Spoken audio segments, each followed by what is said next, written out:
Barka da zuwa sashen Algaita Media TV.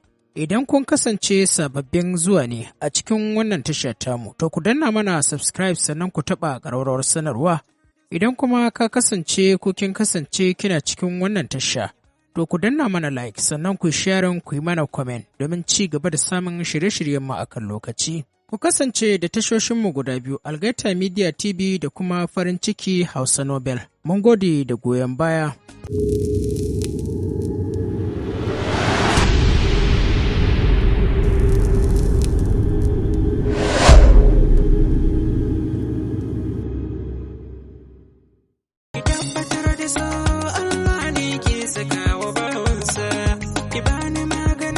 Jama'a assalamu alaikum, barkanmu da warhaka, barkanmu da sake haɗuwa da ku a cikin wannan shiri namu, wanda muke karanto muku littafi mai suna Dahuwar mutum, littafin shahararriyar marubuciya wato Khadija S. Muhammad matar J.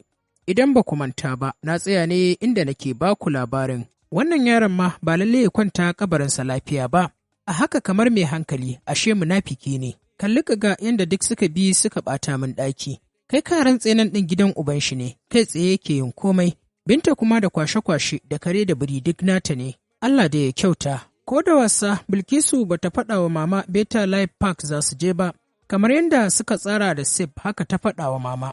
A wannan rana, Bilkisu ko bacci ma kaɗan ta yi, saboda ɗokin za ta je Beta Life Park. To daga nan ne muka tsaya, yanzu kuma insha Allahu za mu ci gaba. Bismillahirrahmanirrahim. Da sunan Allah mai rahama mai jin ƙai muke fara dukkanin lamari, Allah muna roƙonka yadda muka fara lafiya, Allah ka sa mu gama lafiya. Dahuwar mutum kashi na 43. Sam ne sanye da yadin boil na maza, kalar light blue, ɗinkin da aka yi masa ya zauna a jikinsa sosai, hular da aka ɗinka da blue ɗin zare ta ƙara ƙawata kwalliyar tasa. Ƙamshinsa ne ya cika falon mama, zaune yake a ƙasa yana cin taliya da miya. Bilkisu ma sanye take da farar riga ƙal mai santsi, wadda aka yi mata ado da jajayen dutsuna. Duk da cewa fuskarta babu wata wadatacciyar kwalliya, hakan bai hana ta fitowa fes a cikin rigar ba. Kwance take akan kujerawan sita, rabin kafafuwanta na lilo a ƙasa, yayin da ta yi matashin kai da hannuwanta duka guda biyun. Idanuwanta akan TV tana kallon series film ɗin Brothers. Duk wasu lokuta zuwa lokaci takan juya ta matsawa Sip, akan yayi sauri su tashi su tafi. A daidai wannan lokaci Aliyu ya shigo gidan, yau kuma ƙananan kaya ne a jikinsa. Riga ce ta shade a jikinsa light blue da kuma ratsin fari a jikinta. Gajeren hannuwa ne da rigar tasa, wandon da yake jikinsa kuma ja ne mai kama da jeans, sosai kayan suka haska bakar fatar tasa. Kamar kullum, yau ma ciki ya yi sallama, sannan ya samu guri ya zauna akan kujerar da take fuskantar Bilkisu. Dalili kenan da ya sanya ta tilas ta lalubi ɗan kwalin rigarta tare da lullube kan nata.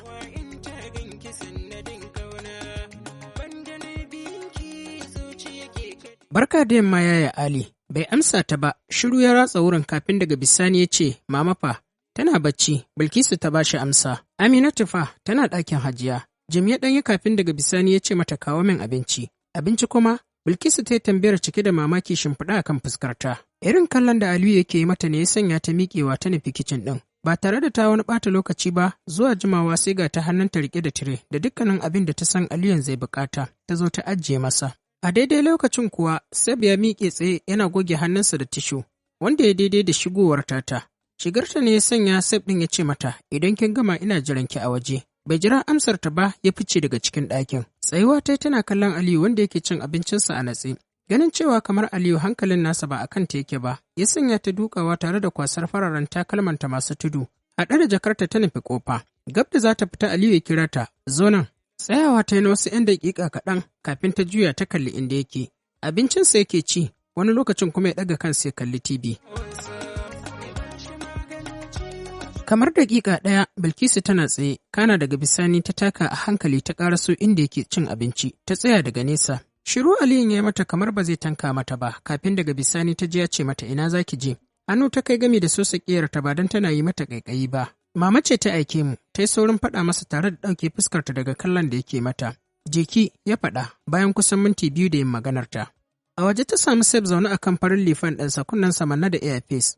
Earpiece ɗin ta fara zarewa ta sanya a kunnenta, shi ma ya zare ya sake mayarwa a cikin nasa kunnen. Ta sake kai hannunta da nufin ta sake zare earpiece ɗin. Ya yi amfani da hannunsa guda ɗaya riƙe dukkanin hannayenta guda biyu, sannan kuma hannunsa ɗaya ya yi amfani da shi wajen dakatar da waƙar da yake saurare. Me kika tsaya yi ne? Ba komai fa, har wajen Hajiya na so shiga amma na fasa saboda na san kana jira na. Wai me yasa kamar ba kwa shiri da yaya Ali ne? Murmushi yayi wanda har sai da haɓarsa ta lotsa, kafin daga bisani ya ce mata, wai dama shi akwai wanda suke shiri da shi ne? Dariya ta yi sannan ta ce kuma fa, ya ce ato. Ya yi maganar daidai lokacin da yake buɗe but ɗin mashin ɗin nasa. Ledar da take hannunta ta sanya a cikin but ɗin sannan ya mayar ya rufe ya hau kan mashin ɗin. Ita ma ta hau ta daidaita kanta sannan suka fice daga cikin unguwar.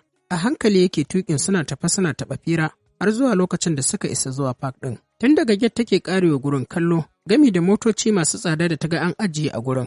Ta iya cewa su kaɗai ne suka ajiye mashin a harabar wannan guri. Bene ne a sama da kuma ɗakuna manya-manya na saukar baƙi ko kuma a ce hotel. Ƙasa kuma manya-manyan ɗakuna ne guda biyu na taro, sai kuma gurin hirar samari da 'yan mata wanda shi ma ya kasance kamar girman ɗakunan taron. Harabar gurin kuwa cike take da shuke-shuke masu ban sha'awa da sanya nishaɗi. Mutane ga sunan daban-daban, kowa harkar gabansa yake yi. Wani ya kawo yaransa, wani kuma shi da matarsa, wani kuma shi da budurwarsa. Ɗaya hol ɗin cike yake da samari da 'yan mata, banda kiɗa babu abin da yake tashi a gurin. Hatta ƙasar da take cikin harabar hol ɗin amsawa take saboda sautin kiɗan da yake tashi a wajen. Seba wanda tun ɗazu yake miƙa mata leda bata lura ba, har sai da ya dungura mata ledar a hannunta, ya kuma ci gaba da yi mata dariya saboda tsokana. Sannan ya ƙara da cewa 'yar ƙauye ta shigo birni, ita ma dariyar ta yi, ta ƙara da cewa barni da Allah more kallona, duniya a yi da take. Kai Sef, wannan guri sai ka ce ba Zariya ba, ta ƙarasa maganar haɗa da riƙe haɓa, alamun mamaki. Sef ya ɗan murmusa kafin ya ce ya yi kyau ko? Har ma abin tambaya ne suka yi dariya a tare kafin daga bisani Sef ɗin ya ce mata ina zuwa. Wata ƙofar gilashi Sef ɗin ya nufa, ita kuma ta mayar da hankalinta akan manyan motocin da ake shigowa da su ɗauke da 'yan mata. Bilkisu a cikin zuciyarta mamakin yadda 'yan mata suke bin samari zuwa hotel take yi kansu tsaye ba tare da wata fargaba ba. Ba ko kunya mace sai ta fito daga cikin mota su haye sama ita da namiji. Bayan kuma kowa ya san me za su yi idan sun shiga cikin. Haka kuma sai mace ta fito miki-miki tana kallon mutane a cikin reception. Bayan kuma kowa ya san me aka yi mata. Kai subhanallahi, wannan rayuwa sai dai addu'a, Allah ya shirya zuri'a. Iyayen na can shanye da baki, nan kuma 'ya'yansu na nan suna yawan bin hotel, ana lalata su. Ita kanta yanzu da a ce abin da ya kawo ta kenan, da haka za ta yi ta koma gida ba tare da mama ta san me ta aikata ba. To za mu zagaya ne ko kuma anan zaki ga manaki kallon. Sab ne ya katse mata tunaninta. Da wani ya je Kano aka tambaye shi me ya gani sai ya ce motoci, shi kuma mai tambayar ya ce to me kenan a Kano. Siririn murmushi sai biye yana kallanta domin ya san akwai ƙarin bayani a salon maganar da ta yi masa. Kallo na ya tsaya iya nan Seb, to me kenan aka yi? Ai ban ga komai ba. Ai mu zagaya kawai, duniya a ida take. Aka suka rika zagaya park ɗin tare da yin hotuna musamman ma a wajen wasannin yara. Tun tafiyar na yi wa Bilkisu daɗi har ta fara gajiya saboda yanayin takalmanta.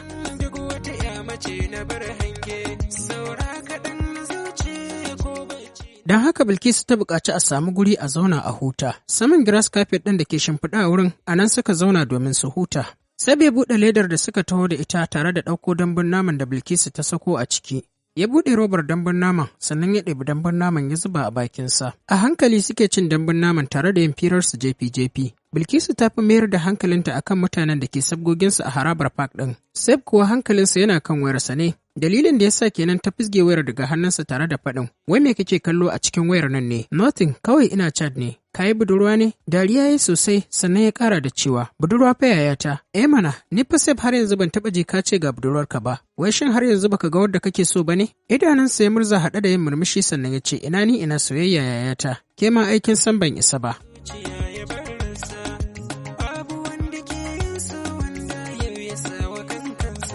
Tun daga ki sai kuma ankulke ya ɗauke min ke sannan. Kana nufin baka taɓa son wata ba kenan? Na taɓa mana. Gyara zamanta ta yi sannan ta zura masa idanu tare da tambayarsa. Shine baka taɓa gaya min ba? Ai baki taɓa tambaya ta ba. Saboda baki taɓa tambaya ta ba, shi yasa ban faɗa miki ba. Sai na tambaya ne, ta faɗi maganar haɗe da aika masa harara. Marmishi ya yi haɗe da jijjiga kai alamar To na tambaya yanzu, zan faɗa miki amma ba a nan ba. A ina to, hannunta ya kama tare da ɗagota. Zo mu je. Ya yi maganar tare da kwashe tarkacen kayansu da suke ajiye a ƙasa. Haka ta rika bin sa har ya zuwa wani hall wanda yake dauke da kujeru da tebur. A kowane tebur akwai kujera guda 4 da suka zagaye shi, sai kuma farin kyalle da fulawa akan tebur din. Wani sanyi ne mai daɗi gami da kamshi mai sanyaya zuciya. Gaba ɗaya gurin ginin gilas ne, irin wanda na waje baya ganin na ciki, sai dai na ciki ne zai iya hango wanda yake waje. Sosai gurin ya tafi da Bilkisu fiye da sauran guraren da suka zagaya. musamman yadda gurin ya kasance babu hayaniya, tsit gurin yake babu wata takura. Suka samu guri suka zauna, Bilkisu ta zura wa Sif idanu tare da tambayarsa. Washin ƙanina, ya aka yi ma kasan gurin nan ne, kasancewar kujerun da suka zauna suna fuskantar juna. Ya kalle ta tare da ɗan murmusawa, ya ce mata, na taɓa zuwa ne, kai da wa, ni da abokina. Shi ne ban taɓa ji ba, yanda Bilkisu ta tsare shi da idanu sai abin ya bashi dariya. Murmushin da yake dannewa ne yake ƙoƙarin kuɓucewa, ya ce mata, ki bar kallo na mana. Baka da gaskiya ko? Wani ƙaramin murmushin ya kuma yi sannan ya ɗaga kansa sama, alamar e. Kai da wa ka taɓa zuwa gurin? Bilkisu ta kuma jefa masa tambayar, ni da ke mana. A rara Bilkisu ta wulla masa sannan ta kuma tambayarsa, wace ce ka taɓa so? Faɗa min, ke ce? Ya faɗa idanuwansa na kan fuskarta. A rarar da Bilkisu ta ci gaba da aika masa, ya ce gaskiya nake gaya miki, ya maimaita maganar babu alamun wasa a kan fuskarsa. Bilkisu ta ɗan juya kamar mai neman wani abu, sannan daga bisani ta mayar da kallonta a kansa. Babu alamun wasa a kan fuskarsa tsawon minti biyun da ta kwashe tana kallon fuskarsa. Kai ina, a fili ta furta hakan, tare da miƙewa da zummar ta fice daga. Ina masu kallon shirye-shiryenmu irin na zamani, nishadantarwa da kuma wato wa'azantarwa da abubuwan da suka yi kama da daidai da zamani. Ku biyo mu don kallon shirye-shiryenmu. Sannan ku yi mana subscribing sai ku danna mana ƙararrawa. Danna ƙararrawar ita ta ci gaba da sanar da ku lokutan da muka ɗora sababbin shirye-shiryenmu. Tambayar da kake ita za mu baka amsa. Mutanen da suke cikin mutanen da za mu canja wa. Sannan ku biyo mu don ganin wannan series mu mai nisan zango mai takin suna kai waye. Za ku same shi a cikin tashar Algaita Media domin kallon wannan shiri mai ɗauke da saddabar kai waye. Hai don kallon wannan series mu mai nisan zango mai takin suna kai waye. Amma dai za ku ga yanda ake goya ne, sai kin goya ne. Ina son goyo, ina son goyo.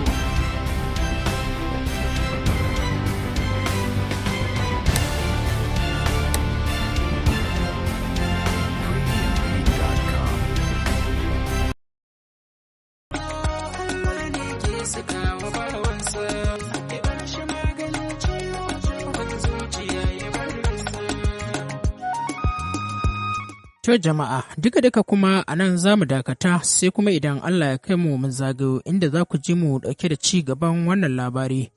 Muna ƙara ba wa ma'abota sauraron wannan shiri namu haƙuri. Ga masu son su ci gaba da kasancewa da shirin akai-akai, to za su iya danna mana subscribe a sabuwar tashar mu mai suna farin ciki Hausa Novel.